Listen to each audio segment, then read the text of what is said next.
The letter didn't accuse anyone. It didn't demand action. It didn't threaten exposure. It simply warned what would happen next.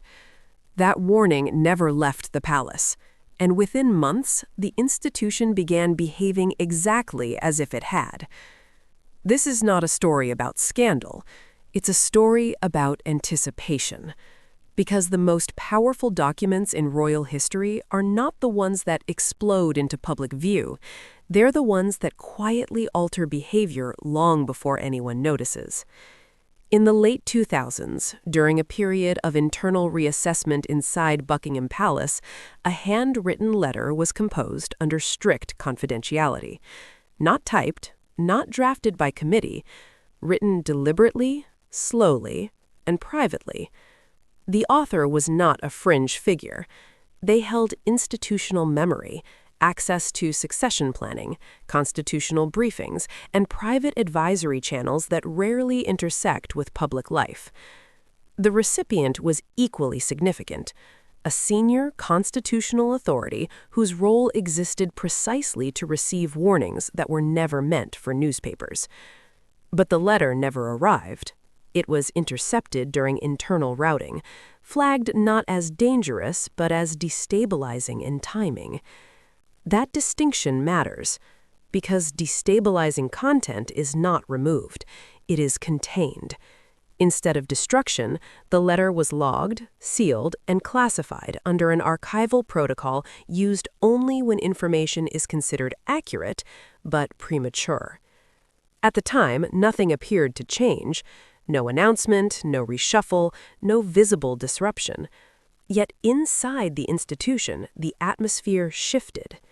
Meetings became smaller, briefings became narrower, long-standing informal channels quietly closed, and the author of the letter, the person who had written calmly, without accusation, began to feel the weight of institutional distance. Not removal, that would have drawn attention, just exclusion. To understand why this letter mattered, you have to understand its tone. It didn't name villains. It didn't assign blame. According to indirect archival references and corroborated testimonies, the letter did something far more unsettling. It mapped consequences. It outlined what would happen if certain internal dynamics continued unchanged, how silence would compound, how avoidance would harden into policy, how delay would eventually remove the need for confrontation entirely. In other words, it described a future shaped not by decisions, but by non-decisions. And that is something institutions fear more than rebellion, because rebellion can be contained, but inevitability cannot. Within months of the letter being sealed, small adjustments began to ripple outward.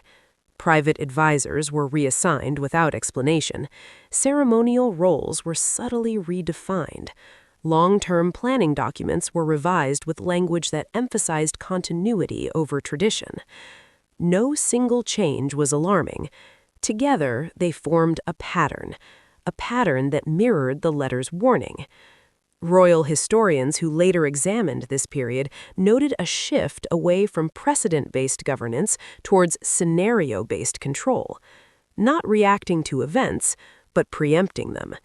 The monarchy was no longer asking what has happened, it was asking what cannot be allowed to happen. And the author of the letter? They remained visible, present at state functions, photographed, referenced politely, but internally their influence narrowed to formality. They had spoken too early.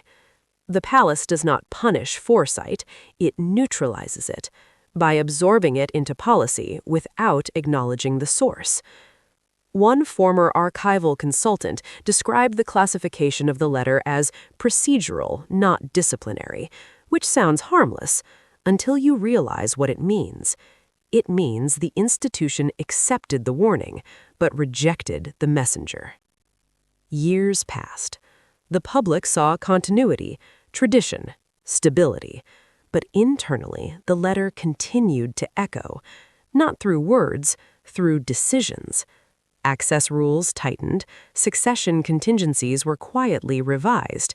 Titles were reassessed not for scandal, but for strategic value. And still, the letter remained sealed.